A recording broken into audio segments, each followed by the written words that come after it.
And then as you can see, it's an e-bike. It's an invitational because all e-bike riders can descend without blocking faster riders. And I think as more and more people see how beautiful the trails in Timberland are, mountain biking will pick up again. So I hope to see more of you next year.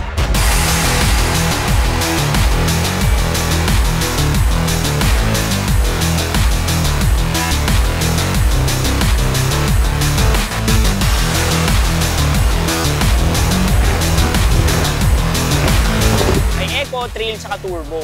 So kung naka-turbo ka palagi, mas mabilis maubos yung battery, pero talagang bibigay niya yung power na kailangan mo. So kung hindi ka pe-pedal, hindi siya aandar. So basically, pumapadyak pa rin kami, pero yun lang, kumbaga, mas pinupush lang kami. Makalaro sa mga gantong courses na sobrang dami ng climbs, pero yung trail, sobrang solid.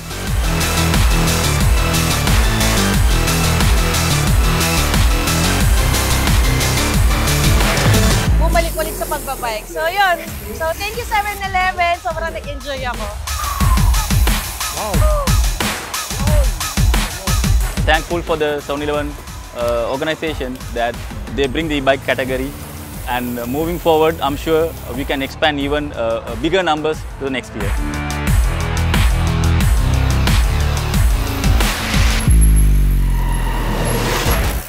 Mahirap talaga na masakit. Looking forward every year. That's all. Thank you. 7-Eleven Trail 2025, Ride the Legacy.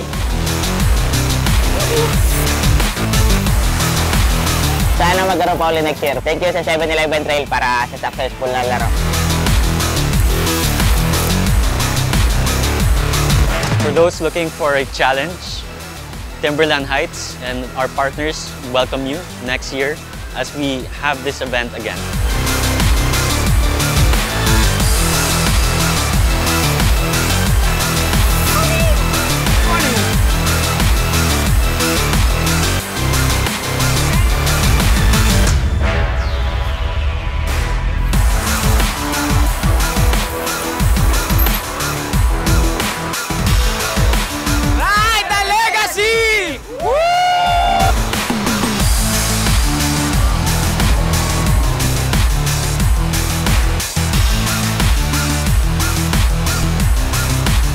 Isang Traction Mountain Bike may nanalo na ng 95,000 worth dito of mountain bike.